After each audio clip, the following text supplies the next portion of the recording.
Olá, hoje estou aqui para conversar com uma amiga de faculdade que estudou comigo na primeira turma, quer dizer, na segunda turma, né? Eu fiquei um tempo fora da faculdade, depois eu retornei e ela estudou comigo na Unimap, na graduação de Psicologia. E nós vamos estar conversando hoje aqui sobre um tema delicado, sobre um tema polêmico, um tema que inclusive parece que ser até tabu para a sociedade e muito pesado, que é a questão da violência sexual contra crianças e adolescentes. Então, vou estar conversando com a Roseli Novaes, ela é psicóloga, tem pós-graduação na área de gestão de pessoas e hoje, atualmente, está fazendo mestrado na Unimap na área de educação. Também trabalha como psicóloga social e no CRAME de Piracicaba, que é o Centro Regional de Atendimento ao Maltrato na Infância, aos maus tratos na infância. E ela vai estar aqui nos expondo um pouco hoje como que é seu trabalho, os desafios nesse serviço super complicado. Roseli, muito obrigado pela sua presença aqui, para estar conversando com nós e divulgando depois esse vídeo para as pessoas sobre toda essa questão. Coincidentemente, que nem nós estávamos conversando antes aqui, né? Está tendo um assunto na mídia em relação a menor que foi violentada pelo tio durante muito período, né? E engravidou com 10 anos, né? Mas esse caso é um entre muitos que estão aparecendo na mídia. Coisas que ficavam há muito tempo atrás em segredo, não eram muito revelados, né? E a partir da década de 90, na realidade, com a publicação do ECA, né, do Estatuto da Criança e do Adolescente, enfim, com o trabalho da mídia, essas questões estão começando a aparecer para a sociedade. E parece muito maior do que aquilo que a gente imaginávamos, aquilo que a gente supunha. Então, eu gostaria que você começasse falando um pouco aqui de como que é o seu trabalho lá no CRAME, né? Essa parte da psicoterapia, enfim, daí a gente começa a nos aprofundar um pouco. No geral, como que é, Roseli? Boa tarde, Márcio. Primeiro, eu gostaria de agradecer você pelo convite e pela oportunidade de estar falando sobre esse assunto delicado, mas fundamental para a proteção da criança e do adolescente. E, assim, o meu trabalho no CRAME começou, na verdade, em 2018. Na ocasião, o CRAME desenvolve um trabalho aqui, que ele está articulado com o CREAS, né, que faz parte dos serviços tipificados da assistência social, né, e o CRAME faz um trabalho integrado, que é o recebimento dos casos de violência sexual contra criança e adolescente, para fazer a garantia de direitos dessa criança. Nessa ocasião, eu trabalhava, em 2018, né? Eu trabalhava fazendo uma atuação psicossocial. Então, na atuação psicossocial, a gente atende a criança, atende a família, atende o autor do abuso, atende também a rede de proteção, articula as ações com a rede de proteção para efetivar o direito dessa criança e desse adolescente. Agora, esse ano aqui, eu estou trabalhando num outro projeto do CRAME, né, que é o projeto de atendimento psicológico de crianças e adolescentes vítimas de violência sexual. Esse projeto, ele já tem um foco na criança e no adolescente. Então, a gente não vai fazer atendimento com a família. O atendimento que a gente faz com a família é mais no sentido de orientar algumas mudanças necessárias para garantir o bom desenvolvimento dessa criança e desse adolescente, né? E o atendimento psicológico, ele visa criar um espaço de acolhimento para essa criança, onde ela possa ser ouvida, então que ela tenha um espaço de escuta, que ela tenha um espaço onde ela possa existir enquanto sujeito para poder expressar essa violência sofrida, para poder falar disso sem nenhum julgamento, sem esse sentimento de culpa que permeia muito a violência sexual. Porque revelar uma violência sexual, muitas vezes, significa romper os relacionamentos familiares, fazer a mãe romper com o pai ou com o padrasto, criar conflitos familiares. Então, traz muita culpa para essa criança e para esse adolescente. Então, no espaço psicoterapêutico lá do CRAME, a gente tenta mostrar, propiciar que essa criança, esse adolescente compreenda que ela foi vítima de uma violência e que em nenhum momento ela tem responsabilidade nenhuma por essa violência sofrida. Esse é o trabalho que a gente tenta propiciar lá no CRAME e que é muito bem sucedido, assim, acontece, é muito relevante para essas crianças e adolescentes e as famílias na proteção dessas crianças. E daí esse atendimento daí seria clínico, né? Clínico, a terapia, psicoterapêutico mesmo, né? É um atendimento clínico, e aí, assim, cada caso é um caso, né? Não tem como a gente pensar assim, como que vai desenvolver aquele atendimento, porque tem criança que chega com menos dano, outras com mais danos, com mais dificuldades de falar sobre aquilo. As consequências do abuso são inúmeras e elas podem aparecer imediatamente ou às vezes mais tarde, e aí a gente não foca, o atendimento psicológico que a gente faz, ele não é focado no abuso. Porque muitas vezes fazer essa criança, esse adolescente falar sobre esse abuso é permitir que ela reviva, que ela sinta tudo de novo esse sofrimento. Então não é focado nisso. A gente faz mesmo essa escuta, esse acolhimento, a criação do vínculo, para que essa criança, esse adolescente se sinta confortável e que se em algum momento ele quiser falar sobre isso, ele vai falar. Senão a gente vai trabalhar outras questões, inclusive as questões do respeito ao corpo, do limite, né, que foi transgredido, né, dessa propriedade que é o corpo, e que foi desrespeitado por alguém. Então a gente vai trabalhar isso, os relacionamentos, essa pessoa vai poder reinterpretar os relacionamentos, né, que muitas vezes ela construiu. Sim. Então é focado nessas questões. Entendi. E, por exemplo, aí no caso, a iniciativa daí de procurar esse tratamento nesse projeto atual que você está, daí no caso é sempre do adolescente, no caso ele procura, ou alguém da família, ela vem, tipo, faz uma denúncia, entre aspas, que houve um problema, comunica vocês, né? E daí a iniciativa parte, tipo, da mãe, por exemplo. É assim ou não? O CRAME, ele existe aqui em Piracicaba desde 1986, então ele já teve vários momentos, né, e passou por várias transformações. Atualmente, a gente só atende as crianças que são encaminhadas por esse outro trabalho, que hoje se chama EPSENC, né, que é o serviço de média complexidade, que atende as crianças, né, pelo trabalho psicossocial, né. Eles encaminham a família para a gente, e aí a gente vai fazer o primeiro contato com essa família e depois começamos a atender a criança e o adolescente. Mas essa pergunta sua é super importante, porque é fundamental entender se essa criança, se esse adolescente sabe por que está ali, se ele deseja estar ali, né? Principalmente o adolescente, muitas vezes ele está ali contrariado, ele não quer estar. E a participação dele, a intenção dele de participar de todo o processo é fundamental, né? Então a gente faz esse trabalho com ele, mostrando para ele que ele tem o direito de escolha, de estar ali ou não, e que ele possa participar mesmo desse processo de ressignificação da história dele, né? Porque é a tal da demanda, né? Se não tiver a demanda, né? A motivação psicológica, fica difícil fazer um trabalho terapêutico, né? Porque, por incrível que pareça, como você falou, as pessoas, às vezes, elas estão tão no meio da coisa, para elas, é até difícil eu falar, mas conforme o tipo de violência, se torna uma coisa natural, não é isso?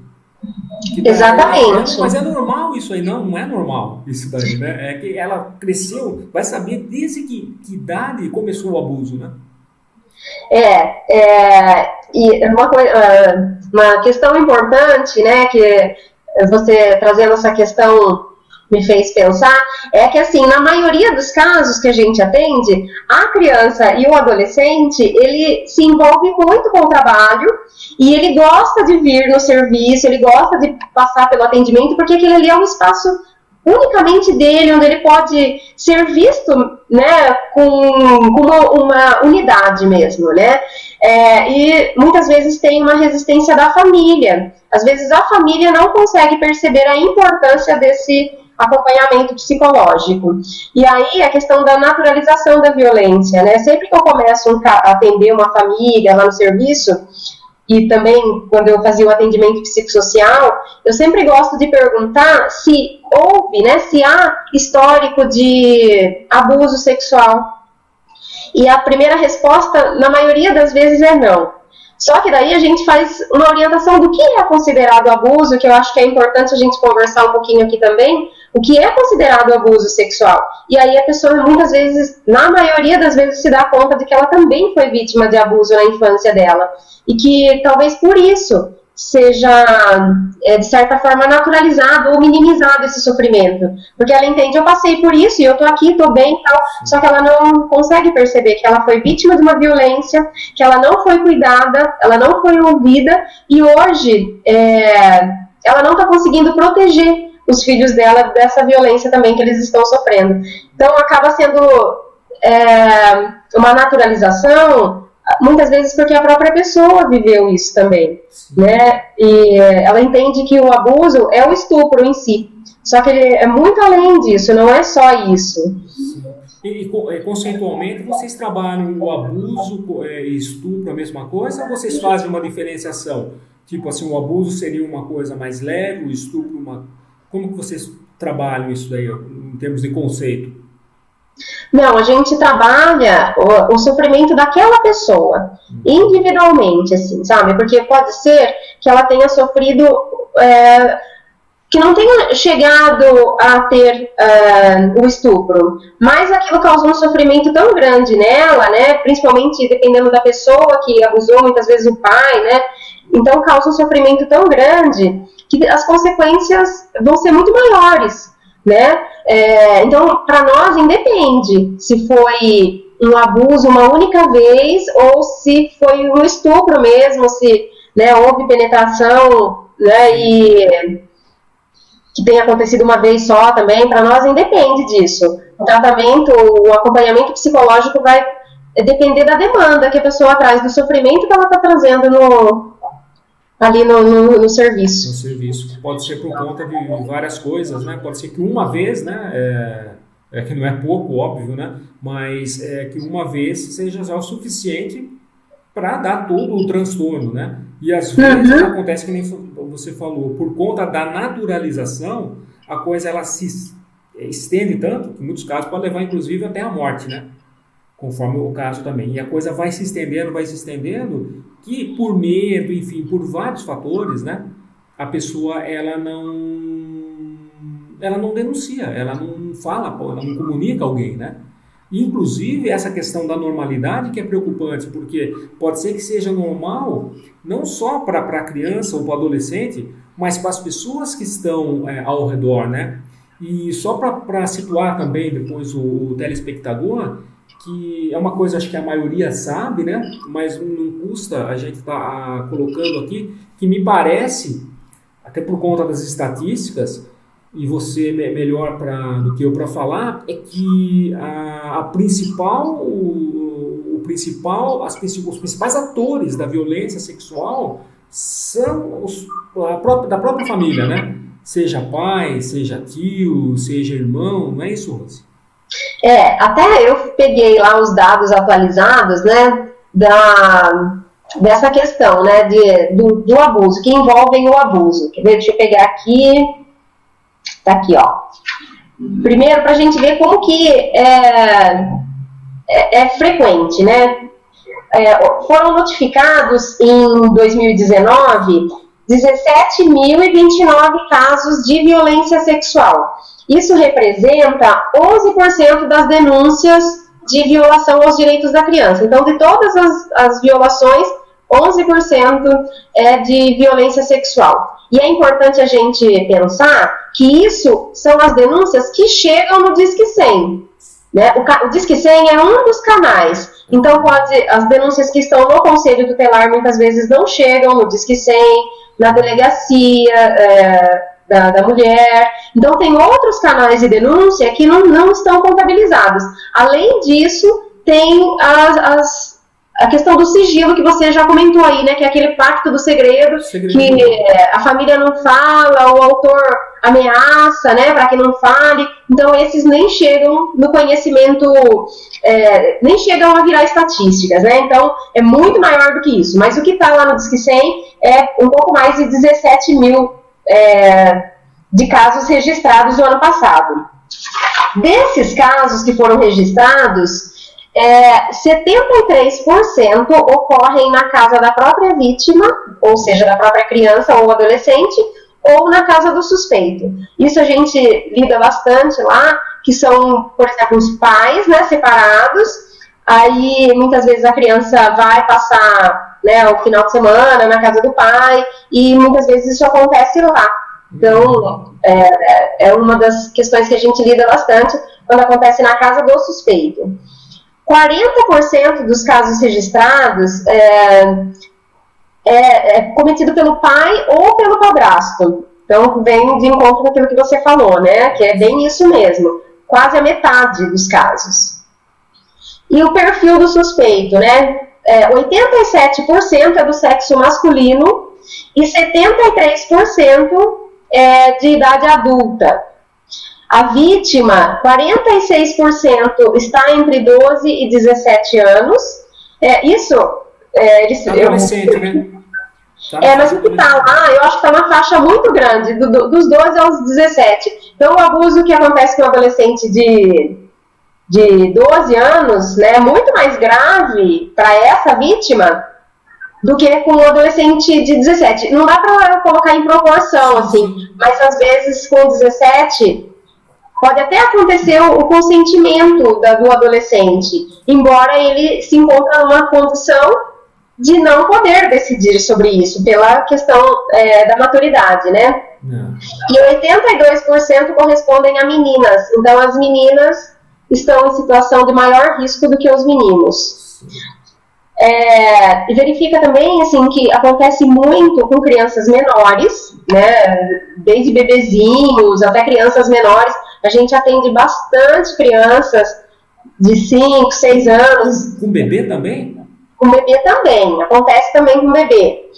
E é mais difícil porque o bebê ele não sabe falar, então depende de alguém presenciar para poder denunciar, né? Ou perceber os sinais que essa criança começa a apresentar, né? E até assim, né? Já li em alguns lugares, né, que fala sobre isso, que a opção desses autores de violência sexual infantil por crianças menores é porque elas são mais fáceis de serem manipuladas com relação ao segredo. Elas têm uma relação muitas vezes de admiração, de proximidade, né, com esse suposto autor da violência, né, e também, assim, por elas não saberem falar do que elas estão sofrendo, elas não conseguem denunciar. Então, eles contam com isso para abusar de crianças menores, né? A gente tinha comentado um pouquinho, né, antes dessa entrevista, que a gente conversou sobre a questão da classe social. E eu acho super importante a gente reforçar aqui que o abuso sexual infantil, ele não está relacionado com classe social. Isso acontece bastante também no imaginário da população, né? Eu já cheguei a atender pessoas de classe social mais elevada e a pessoa fala assim, não, eu não tenho que estar aqui, a minha família não precisa desses cuidados, tal. Porém, aconteceu o abuso, então precisa, né? Então, o abuso ele não está relacionado com classe social, ele acontece em todas as classes. Porém, muitas vezes, a vulnerabilidade social, ela propicia que aconteça, né, o abuso. Pense, por exemplo, numa casa em que todo mundo dorme no mesmo quarto, né, que nem agora com essa questão da pandemia, todo mundo dentro de casa, né, muito mais próximo ali. E também uma questão importante é que a população mais pobre denuncia mais. As populações que têm mais acessos têm a questão de não se expor, né, de tentar resolver as questões ali no particular. As populações mais vulneráveis, elas buscam o auxílio do conselho tutelar, da delegacia, e aí esses casos chegam até os serviços e a gente fica informado do que ali aconteceu e a gente vai fazer a intervenção. Então não é que não acontece, é que muitas vezes não se torna público. Entendi. Nossa, então, eu imaginava já também que esse fenômeno ele acontecia mais nas classes mais baixas por conta dessas questões que você falou mesmo, de dividir mesmo quarto, né? De toda essa questão mesmo estrutural, né? E agora tem também, né, tirando isso aí, surpreendente, isso aí, muito interessante estar esclarecendo isso, né? Porque daí a gente tem que partir mesmo, no meu modo de ver, né, para o estudo das raízes, um estudo meio psicanalítico, né? A gente tentar entender as raízes aí de onde vem isso daí, né? Que depois a gente vai entrar um pouco nessa questão aí da pedofilia e tal, para entender. Mas somente então as novas formas de estruturação da família, então não explicaria, né, Rose? As novas formas que eu digo assim, né, de muitos filhos, né, conviverem com pais, com pai ou mãe que tem filhos de outro relacionamento, né, de misturar essas famílias, né? Isso daí então não seria um fator. Eu penso que não, por si só não. A gente vai falar sobre isso depois, né? Como você falou, da questão da pedofilia e tal. A questão do abuso sexual, ele está permeado na cultura. E aqui no Brasil é muito forte essa questão da cultura do abuso sexual. E ele tem muito mais a ver com a questão do machismo, do que com algum transtorno psicológico, psiquiátrico. E aí, sendo um aspecto do machismo, ele sim, se você colocar vários companheiros dentro da sua casa, você vai aumentar a probabilidade de colocar homens que tenham essa visão do machismo, né, esse comportamento machista, e que ele vai fazer uso disso, mas ele pode acontecer também com a família tradicional, né, com o próprio pai ali, como a gente viu, né, que o próprio pai está entre os maiores autores na questão do índice da violência. Então não estaria relacionado não com a mudança da estrutura familiar. Seria mesmo essas questões da misoginia que já começa cedo, vamos falar assim, né? Já começa na infância, né? Essa raiva, essa aversão, né, do homem pela mulher, né?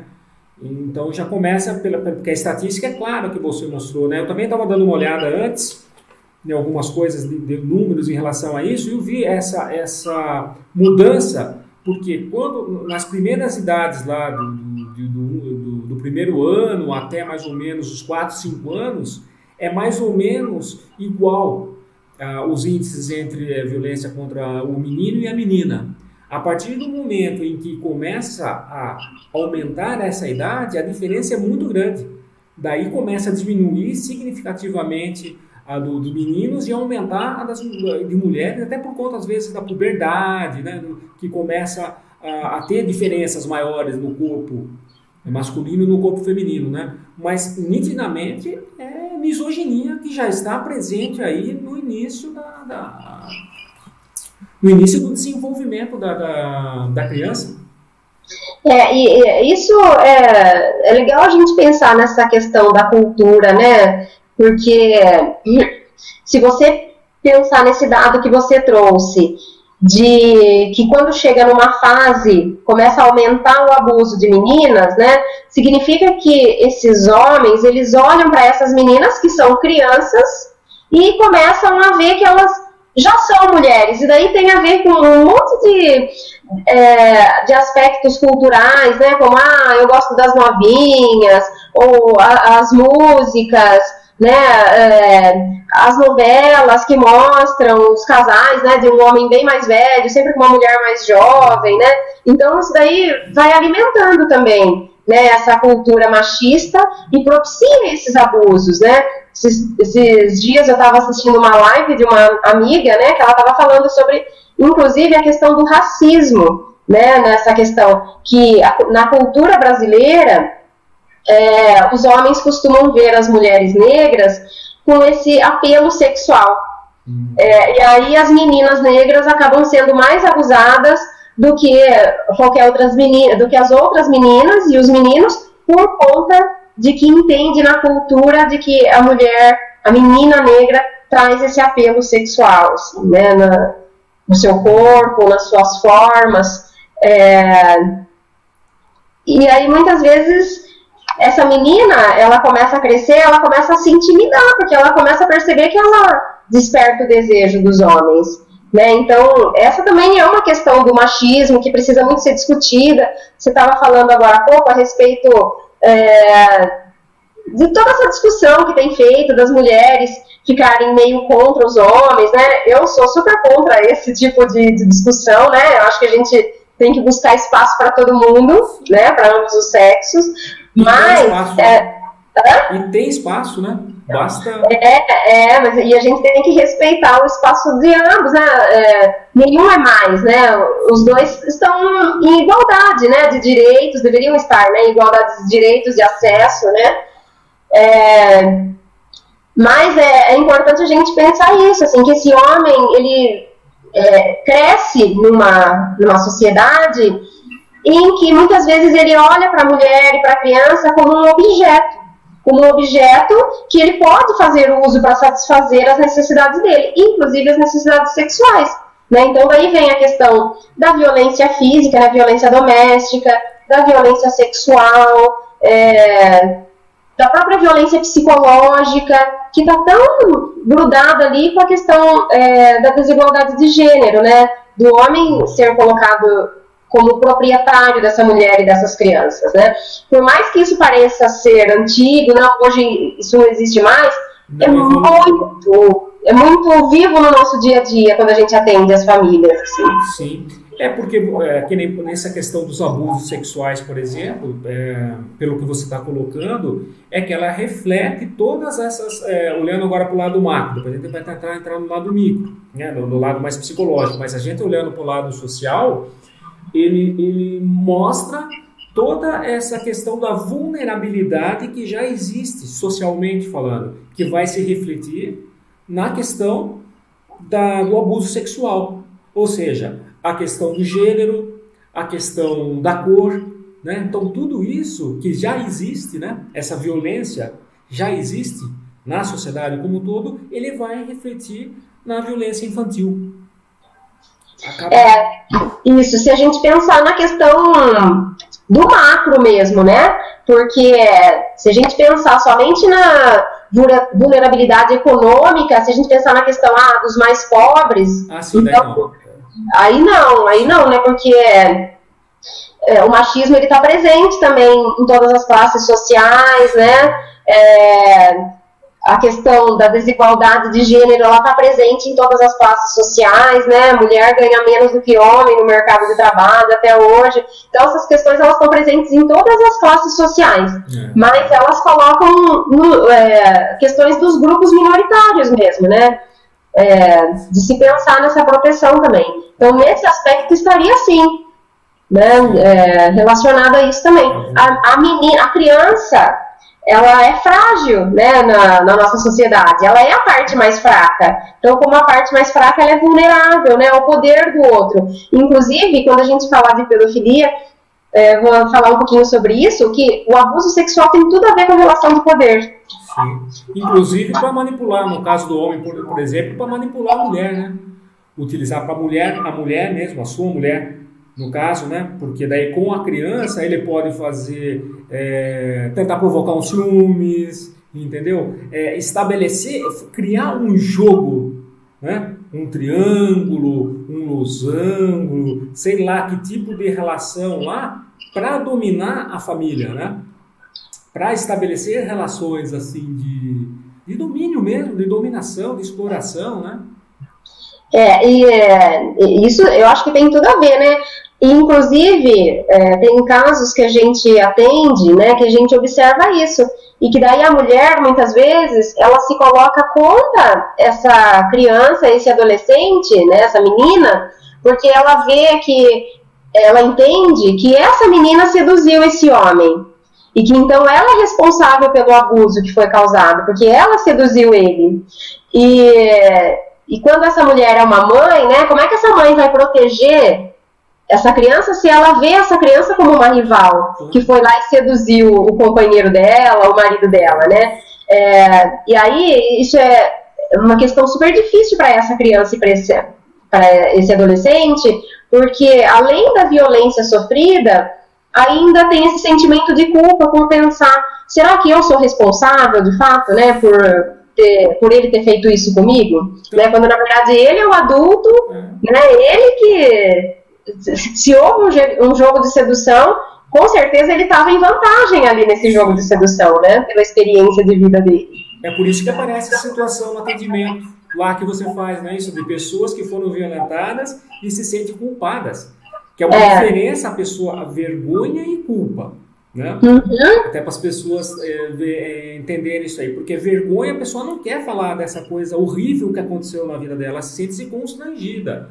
E a culpa é porque é uma situação vergonhosa, mas que ela se sente como a produtora disso, como a culpada, né? Olha que loucura. Isso é muito forte nas situações de abuso sexual. Da vítima se sentir responsável pelo que aconteceu. E no processo terapêutico é super importante isso, quando ela consegue entender que ela não tinha como se defender, ela não tinha como se proteger daquilo, né? Porque ele era muitas vezes o provedor da família, o pai, o padrasto, o marido da mãe. Então, assim, ela estava no lugar frágil dessa relação. Então, fazer com que essa pessoa, né, ajudar com que essa pessoa perceba o lugar de vítima que ela ocupou nessa violência que ela sofreu. Isso é extremamente significativo na recuperação da pessoa, na ressignificação dessa história dela. Nossa.